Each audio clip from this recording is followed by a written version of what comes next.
राजेश आजाद।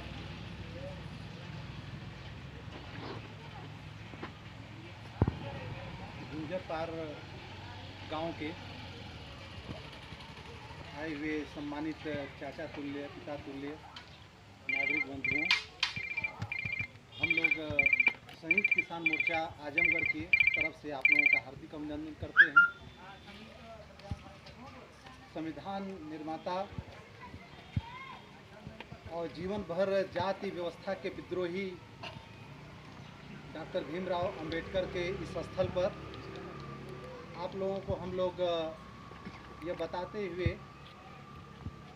कि यह संयुक्त किसान मोर्चा का जो आह्वान हम लोग लेकर आए हैं, यह सिर्फ यहाँ नहीं पूरे देश भर में इस तरह के आह्वान संयुक्त किसान मोर्चा क्यों लेकर जा रहा है, इसकी बात हम रखना चाह रहे हैं। आप लोगों को मालूम होना चाहिए कि देश में ढेरों सारे किसान संगठन हैं, भिन्न भिन्न नामों से है, लेकिन जब देश में कृषि काला कानून लागू किया गया, 3 कृषि काले कानून, इस देश के खेती किसानी के खिलाफ, ज़मीन के खिलाफ, किसानों के खिलाफ, मजदूरों के खिलाफ, तो ऐसे समय में भारत में दिल्ली बॉर्डर के पूरे सीमाओं को किसानों ने घेरा, क्योंकि उनको दिल्ली में नहीं घुसने दिया जा रहा था, तो वहीं घेरा टेरा डाल दिया और सर्दी गर्मी बरसात से गुजरते हुए 13 महीने बिताए, जिसमें 750 किसान से ज़्यादा किसान शहीद हुए। उसी किसान आंदोलन के दरमियान हमारे देश के अंदर कृषि या केंद्रीय गृह राज्य मंत्री अजय मिश्र टेनी के साजिश में लगभग 4 किसान और एक पत्रकार को थार गाड़ी से कुचल के हत्या कर दिया, जिसको लखीमपुर खीरी नरसंहार बोला जाता है। उसी समय से किसानों ने संकल्प लिया कि किसान विरोधी, जन विरोधी, मजदूर विरोधी इस भाजपा को सबक सिखाने के बारे में हम लोग को सोचना चाहिए।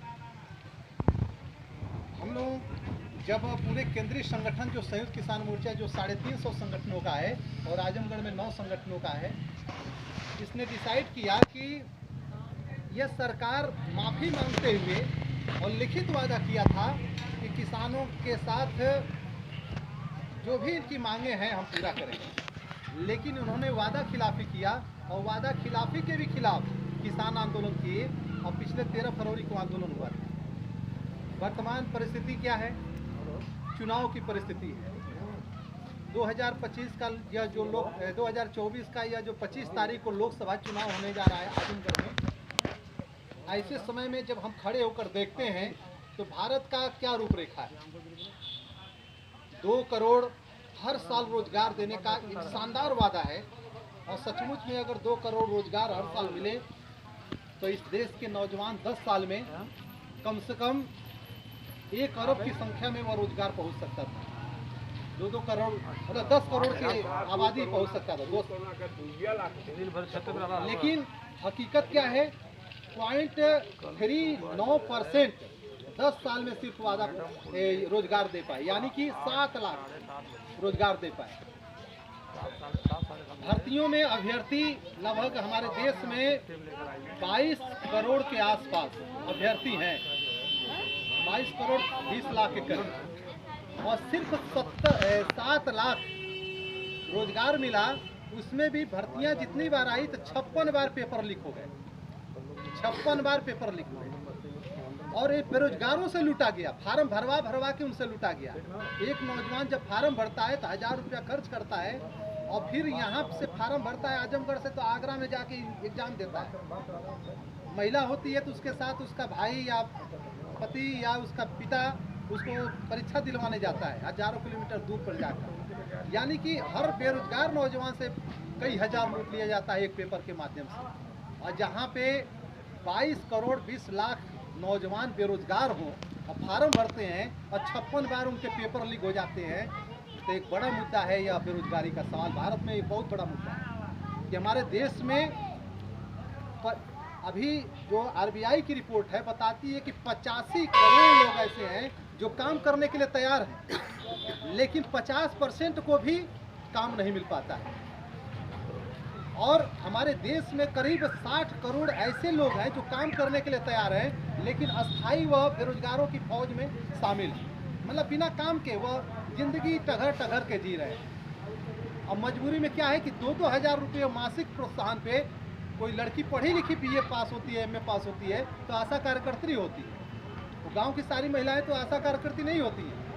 एक ही होती है अगर तो 2,000 रुपये वेतन, उसको वेतन नहीं मिलता है, प्रोत्साहन मिल जाता है।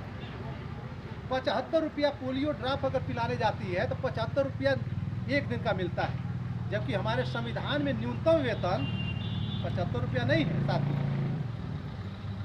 लेकिन न्यूनतम वेतन भी नहीं दिया जा सकता है, जो कि सरकार के अंडर में अभी काम कर रहे हैं।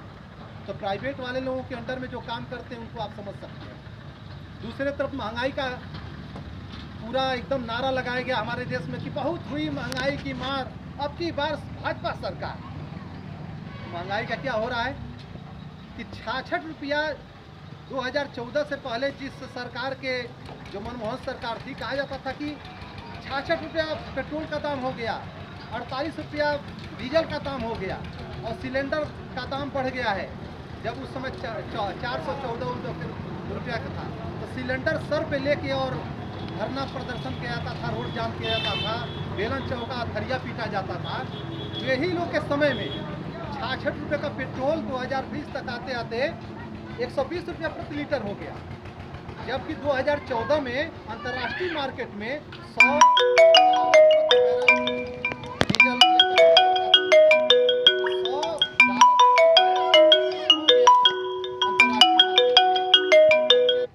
से ही सारा चीज बनता है, पेट्रोल, डीजल, गैस, मोबिल ओबिल सब। लेकिन उल्टा हुआ और महंगा करके और खूब वसूला गया जनता से। नतीजा है कि पेट्रोल, डीजल या गैस चूल्हा जो 2023 में आके 1200 रुपया तक लूटा गया, इससे भारी पैमाने पे भारत में महंगाई बढ़ी, क्योंकि इससे सारी चीज़ें जुड़ी हैं। तो महंगाई में बहुत हुई, महंगाई की मार करने वाले लोग जनता के साथ कितना बड़ा झूठा वादा किया। दूसरी तरफ हम देखते हैं कि खेती का सवाल, जिससे किसान आंदोलन लड़ रहा है। खेती में किसानों की आय दुगुनी करेंगे। 2013 में जो आय 6,000 कुछ सौ रुपया था, 2020 में 10,000 कुछ हो गया। और यह आंकड़ा बता के भ्रमित किया जाता है कि किसानों की लगभग आय दुगुनी के करीब पहुंच गई है।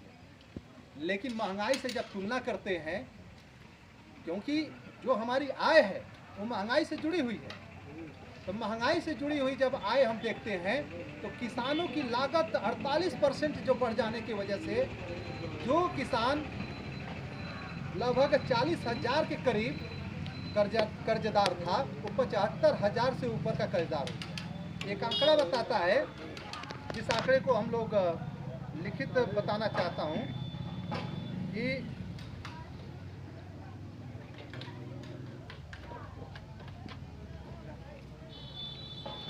जब हम इस आय दुगुने के सवाल को, जो कन्फ्यूजन किया जा रहा है, झूठे प्रचार किया जा रहा है, महंगाई से किसानों की आमदनी का जब हम तुलना करते हैं तो लागत में जितने डाई है या डीजल है, कीटनाशक दवाएं हैं, खरपतवारनाशी है या और भी ढेर सारे उसमें लागत जो लग रहा है, यहाँ तक कि हमारा जो खून पसीना लग रहा है, ये सारे चीज़ों को जब जोड़ा जाता है तो 41% उसमें बढ़ोतरी हो चुकी है।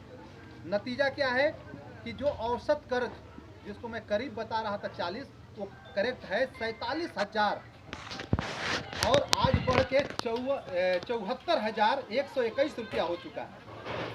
नतीजा क्या हो रहा है कि किसानों की जो ऊपर आय था, आज कर्ज दुगुना हो गया है, लागत दुगुना होने की वजह से, होने के बजाय। और राष्ट्रीय अपराध रिकॉर्ड ब्यूरो, जो सरकार की रिपोर्ट है, हमारी रिपोर्ट नहीं है, ये बता रही है कि 2021 से लेकर 2022 तक जहां 10,000 किसान आत्महत्या करते थे, वहां 11,000 किसान, यानी 1,000 किसान एक साल में बढ़ जा रहे हैं। आत्महत्या की दर बढ़ रही है।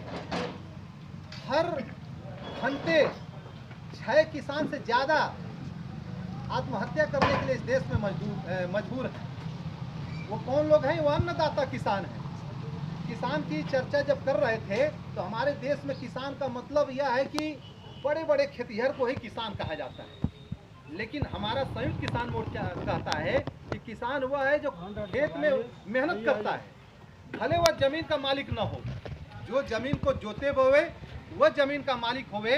ये पहले से नारा चला आ रहा है। तो संयुक्त किसान मोर्चा का स्पष्ट अवधारणा है कि जो खेती किसानी से जुड़ा है, मेहनत कर रहा है, भले एक बिस्सा का मालिक हो या भूमिहीन हो या 1 बीघे का मालिक हो, खेत में अगर मेहनत कर रहा है तो किसान है, और खेत में मेहनत नहीं कर रहा है तो वह किसान कहलाने लायक नहीं है। तो मेहनती जो किसान अन्नदाता है, पूरे दुनिया को खिलाता है, उसकी स्थिति है कि 6 किसान से ज़्यादा किसान लगातार आत्महत्या करने के लिए मजबूर है। दूसरी तरफ बहुत हुई महिलाओं पे अत्याचार। अब की बार भाजपा सरकार कहने वाले लोगों के समय में सभ्य संस्कृति भारत, एक भारत माता जय की बात करने वाले, वे राष्ट्रभक्त की बात करने वाले लोगों का क्या हाल है कि हमारे देश में हाथरस कांड हुआ जिसमें पूरा दलित समाज हिल उठा, उसको रात के अंधेरे में जलाया जाता है। आन बान शान जो भारत की तिरंगा को विदेशों में ले जाकर लहराई, वो महिला खिलाड़ियों के साथ कुश्ती पहलवान जो महिला खिलाड़ी थी उसके साथ यौन उत्पीड़न करने वाले संसद का इस्तीफा तक नहीं लिया जाता है, और किन प्रकार उसके बेटे को फिर टिकट दे दिया जाता है कि चुनाव लड़ो। हमारे देश में कठुआ कांड होता है, 8 साल की बच्ची के साथ रेप कांड होते हैं और उसके पक्ष में तिरंगा यात्रा निकाली जाती है। ये कैसा समाज का निर्माण किया जाता है हमारे दोस्तों, हमारे किसान भाइयों, मजदूर भाइयों, कि यह कैसा भारत का निर्माण हो रहा है जहां पर ऐसे जघन्य अपराधियों को संरक्षण मिल रहा है। चाहे उन्नाव कांड आप सुने होंगे, रेप पीड़िता को ही सजा मिल गई और जो पीड़ित करने वाला विधायक है वो आराम से शान से महिमा मंडित हो रहा है। आप लोग अभी प्रज्वल कांड देखे होंगे जो 400 लोगों के, महिलाओं के साथ, उनके सम्मान के साथ खिलवाड़ किया, दुराचार किया। ऐसे दुराचारी का इस देश में क्या हो रहा है और कहाँ से जुड़े? BHU IIT की लड़की नंगी करके वहाँ घुमाई जाती है, उसके साथ यौन उत्पीड़न किया जाता है बंदूक के बल पर, और वे IT सेल के कौन पाए जाते हैं? तो भाजपा के लोग पाए जाते हैं। इसीलिए पूरे देश में हम कह रहे हैं कि भाजपा को सबक सिखाना इसलिए जरूरी है कि 10 साल से वह सत्ता में मगरूर हो गई है। हम लोग राजनीतिक पार्टी नहीं है, लेकिन हम लोग ये अच्छी तरह से जानते हैं कि हमारे नमक भी हम कितना खाएंगे राजनीति से तय होता है। हमारी खेती किसानी घाटे का बनेगी, घाटे का सौदा होगी, किसान आत्महत्या करेगा कि नहीं करेगा ये राजनीति से तय होता है। इसलिए हम चुनाव भले नहीं लड़ रहे हैं, लेकिन यह पूरे देश का किसान, ये सत्ता में मगरूर यह जो सरकार है इसको पच्यूत करना चाहती है, यह सबक देना चाहती है। सिर्फ चुनाव में नहीं, चुनाव में हार जीत तो आप लोग करेंगे ही, हम लोग नहीं आते तब भी कोई ना कोई जीतता, कोई ना कोई हारता, लेकिन भारत की ऐसी परिस्थिति बन जाती है जो हिटलर की याद दिला रही है। जो देश के लोकतंत्र, जिसका नारा 3 नारा था, स्वतंत्रता मतलब आज़ादी, समानता यानी बराबरी, और भाईचारा यानी बंधुत्व, हजारों साल से इस देश में क्या सिख, क्या मुस्लिम, क्या हिंदू, क्या चमार जाति, क्या ब्राह्मण जाति, ये सारे जाति के लोग, सारे धर्मों के लोग, कबीरपंथी हो, नानकपंथी हो, चाहे रविदसिया हो, ये हजारों तरह के लोग एक साथ रहते हुए गंगा जमुनी तहजीब के साथ जिंदगी जी रहे हैं। कुछ आपस में कुछ मतभेद हैं, झगड़े हैं, भाई पड़दार के भी झगड़े हैं, लेकिन एक सहिष्णु समाज बनाया गया था। इस सहिष्णुता को तोड़कर एक असहिष्णु नफरत की राजनीति बोई जा रही है और जाति धर्म को और कसा जा रहा है पूरे देश के अंदर। उसको एक बैरियर की तरह से इस पूरे भारतीय समाज को बांटने की जो राजनीति हो रही है, जहाँ की हमारे देश में शहीद आजम भगत सिंह, इसी देश में अशफाक उल्ला खां, राम प्रसाद बिस्मिल, हिंदू हो चाहे मुस्लिम हो, बड़ी जात हो या छोटी जात हो, सबने मिलकर इस लोकतंत्र का निर्माण किया था। इस लोकतंत्र को हजारों कुर्बानियों के बाद जो निर्मित किया गया था, उसी लोकतंत्र को किनारे लगाकर हिटलर शाही की तरफ भारत को ले जाने की कोशिश हो रही है। नतीजा क्या है कि ढेर सारे संविधान में फेरबदल किए जा रहे हैं। जैसे 44 श्रम कानून थे इस देश के मजदूरों के पक्ष में, उस श्रम कानूनों को किनारे लगा के 4 संहिताओं में बदल दिया गया। 8 घंटे की जगह 12 घंटे की बात की जा रही है। जहाँ पे यूनियन बनाने का अधिकार था मजदूरों को, 1000 लोगों पे अब वो कर दिया गया, 100 लोग पे ही यूनियन बना सकते हो। तो ऐसे ढेर सारे फेरबदल किए जा रहे हैं मजदूरों के खिलाफ, आप लोग शिक्षा और चिकित्सा का जान ही रहे हैं कि एक तरफ जीवन रक्षक दवाओं पर से जो मूल्य तय किया जाता था उस पर से इन्होंने जो अधिनियम था उसको हटा दिया कंपनियों के दबाव में आकर। ढेर सारी कंपनियों से इलेक्टोरल बॉन्ड से पैसा लेकर डकार कर कोविशील्ड या तमाम तरह के ऐसे दवाओं को बाजार में उतारा और फ्री में लगवाया और कहा कि अब जय जयकार बोलिए। आज कोर्ट क्या कह रहा है कि एक बड़ा धंधा हुआ हमारे जान की कीमत पर, हमारे जान के साथ खिलवाड़ करके हमारे जान का सौदा किया गया, क्योंकि पिछवाड़े से इलेक्टोरल बॉन्ड के नाम पर दवा कंपनियां और भी ढेर सारी कंपनियां इन नेताओं को पैसा दी और ये लोग पैसा लेकर हमारी ज़िंदगी का खिलवाड़ की, हमारे ढेर सारे चीज़ों का उन्होंने खिलवाड़ किया। शिक्षा में कापी किताब इतनी महंगी होती जा रही है, टाई इतना महंगा होता जा रहा है, सब पे टैक्स बढ़ता जा रहा है, लेकिन हीरे पर टैक्स क्या है 1.5%। क्या इस देश के लोग हीरा खाएंगे? उस पर आप 1.5% टैक्स ले रहे हैं, लेकिन जूता पे 18% ले रहे हैं, किताबों पर 12% ले रहे हैं। नतीजा क्या है? एक तरफ प्राइवेटाइजेशन का खूब बाढ़ है, जहाँ पे अंग्रेजी शिक्षा तो दी जा रही है, अंग्रेजी में टिकट पिकट बोलने वाला वो नौजवान पैदा होगा लेकिन हृदय विहीन होगा, कलेजा गायब होगा, निष्ठुर टाइप का आदमी रहेगा। जो कोरोना में लाखों लोगों की मौतें गंगा घाट पे देखा गया था, कफन तक नसीब नहीं हो रहा था, उस मौतों को देखने के बाद भी हम इतने निराश हो चुके होंगे कि हमारी इंसानियत कांपेगी नहीं। चिल्लाया गया कि कोरोना को तो हमने प्रवेश से रोक दिया गया था और नमस्ते ट्रंप कराया जा रहा था, और कोरोना इधर से धीरे धीरे घुस के पूरे भारत को मिल रहा था, लाखों लोगों की मौतें हो रही थी, फिर भी थरिया पिटवाया जा रहा था, दिया जलवाया जा रहा था। कोरोना छू कह दोगे तो भाग जाएगा, यानी कि जान के साथ खिलवाड़ होने के बावजूद भी मजाक का पात्र हमको बनाया जा रहा है। और 5 किलो राशन देकर कहा जा रहा है कि हम दे रहे हैं। यह वही बात है कि हिटलर अपने संसद में मुर्गे को उसके सारे पंखों को निचोड़ कर और कहा कि देखिए मैं क्या कर रहा हूँ, तो सब लोग कह रहे हैं आप तो बहुत गंदा काम कर रहे हैं, ये क्या कर रहे हैं? उसके सारे पंखों को निचोड़ दिए, तो बेचारा तड़प रहा होगा, कहे कुछ नहीं, देखिए अभी हमसे दूर भागेगा। कुछ घंटों तक वो दूर भाग के चिपका था, ठिठुरा था, और बाद में उस मुर्गे के सामने दाना छिड़का, वो मुर्गा उसके पीछे पीछे चलने लगा। आज हमारे देश के नौजवानों को शिक्षा के माध्यम से या इलाज के माध्यम से सारे लोगों को निचोड़ दिया है और 5 किलो अनाज देकर उसी पंख निचोड़े हुए मुर्गे की तरह से पीछे पीछे वो चलाने की राजनीति कर रहे हैं। अनाज का आप क्यों सौदा कर रहे हैं? आप सबको शिक्षा, सबको काम दे देते, आप सबको रोजगार दे देते, रोजगार संभव है। अभी हमारे यहाँ निरहुआ जिस सभा में हम आए हैं, कहा कि कहाँ हम रोजगार दे पाएंगे, सिर्फ 80 लाख ही तो रोजगार है। तो आप मोदी जी से जाके पूछते कि 2 करोड़ का वादा क्यों किए थे? तो ऐसे समय में किसान सवाल कर रहा है आपके बीच में, नौजवान भी कर रहा है। हम लोग तो संयुक्त किसान मोर्चा की तरफ से आए हैं कि महंगाई चरम पे आप बढ़ाए, भीषण बेरोजगारी बढ़ाए, भीषण आप देश के अंदर किसानों पर दमन चला रहे हैं, मजदूरों पर दमन चला रहे हैं, तो कैसा विकास कर रहे हैं? ये विकास का मतलब क्या है? विकास का मतलब कि क्या निर्जीव चीज़ों को खूब ऊंचा ऊंचा दिखा दो और सजीव चीज़ों को गर्त में ढकेल दो? जो इंसान है, खूब हमारा बड़ा हाईवे बना दिया गया और उस पर हमारी साइकिल नहीं चल सकती है, जैसे हमारे साथी बोल रहे हैं, तो उसका क्या मतलब?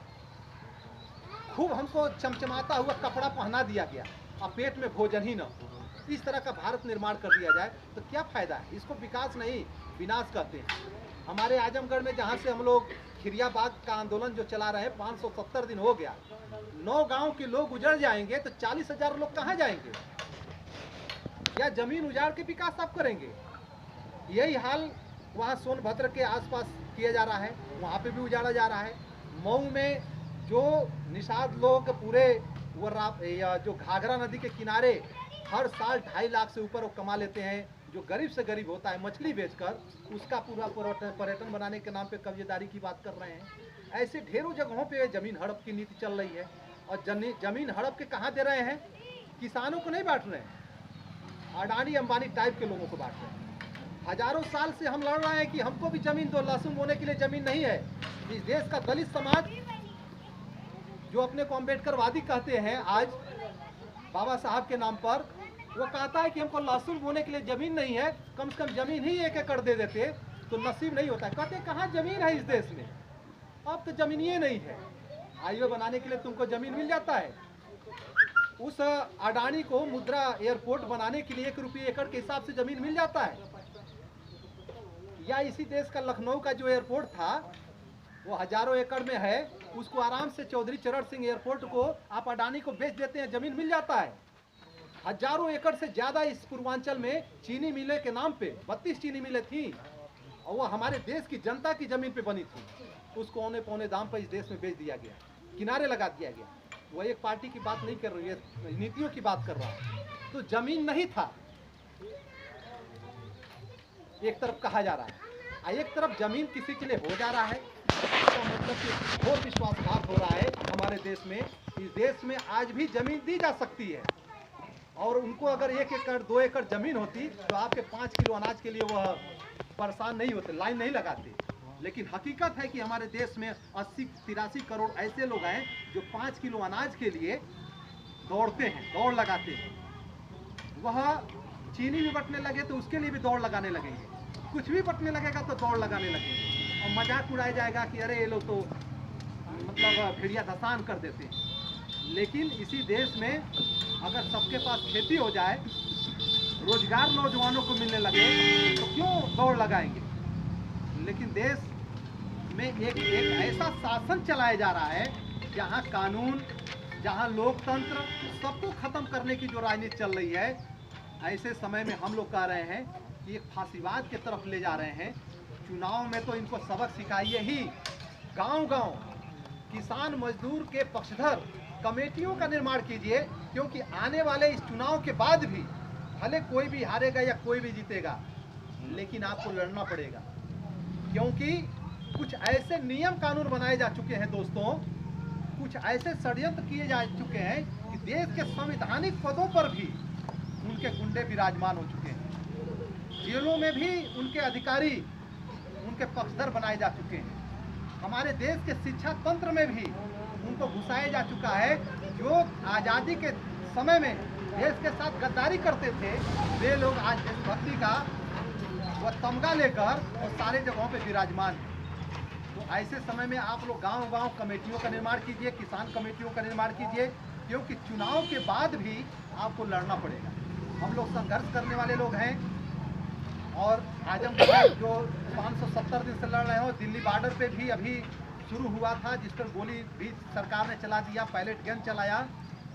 तो हम लोग उस आंदोलन से देख रहे हैं कि इतना लाखों किसानों का जो आंदोलन है वो जब तक और गांव-गांव नहीं होता है, फैलता है, तो कभी भी धर्म और जाति में आपको फंसा के और या फिर कटवाने और बलवा करने की राजनीति करेंगे। तो देश में जो फासिस्ट राज की तरफ ले जा रहा है, ऐसे में हम लोग ऐलान करते हैं कि भाजपा को पहले सबक सिखाइए इस चुनाव में। दूसरा कि गांव-गांव लोकतांत्रिक समितियों का गठन कीजिए, जिसमें महिलाएं भी हों, बेरोजगार नौजवान भी हों, हर जाति के लोग हों। हम किसी जात की बात नहीं कर रहे हैं। रेलवे में 22 लाख नौकरियां थीं, आज 14 लाख से कम हो गई। अगर 22 लाख नौकरियां रहती तो 50% सवर्ण भी उसमें नौकरी पाते, 5 लाख, और 5 लाख निचली जात के भी लोग पाते। लेकिन नौकरियों को ख़त्म कर रहे हो। तो आज ज़रूरत क्या सवर्ण की, क्या अवर्ण की, क्या हिंदू की, क्या मुसलमान की, सबकी ज़रूरत है कि अगर हमारे देश में रोटी को गायब किया जा रहा है, रोटी पे ही राजनीति किया जा रहा है, हमारे जान पे ही, हमारे दवाओं पे ही राजनीति हो रही है और मुनाफाखोरों को अरबपति बनाया जा रहा है। तो ऐसे समय में इस समय फिर आज़ादी की लड़ाई की तरह से आपको हम लोग चेतावनी देने आए हैं कि इसी चुनाव के बाद फिर हम आपसे हो सकता है मिलेंगे। ये आज़ादी की लड़ाई लोकतंत्र बचाने की लड़ाई है और इस लोकतंत्र बचाने की लड़ाई में भाजपा को अगर आप सबक सिखाते हैं तो उस लड़ाई का एक हिस्सा है, एक बड़ा जीत नहीं है, एक छोटा हिस्सा है। अभी बड़ी लड़ाइयाँ और बाकी हैं, उसमें उस बड़ी लड़ाई का एक हिस्से के तौर पे आप भाजपा को सबक सिखाइए। इसी के साथ जय जवान जय किसान। धन्यवाद भाई।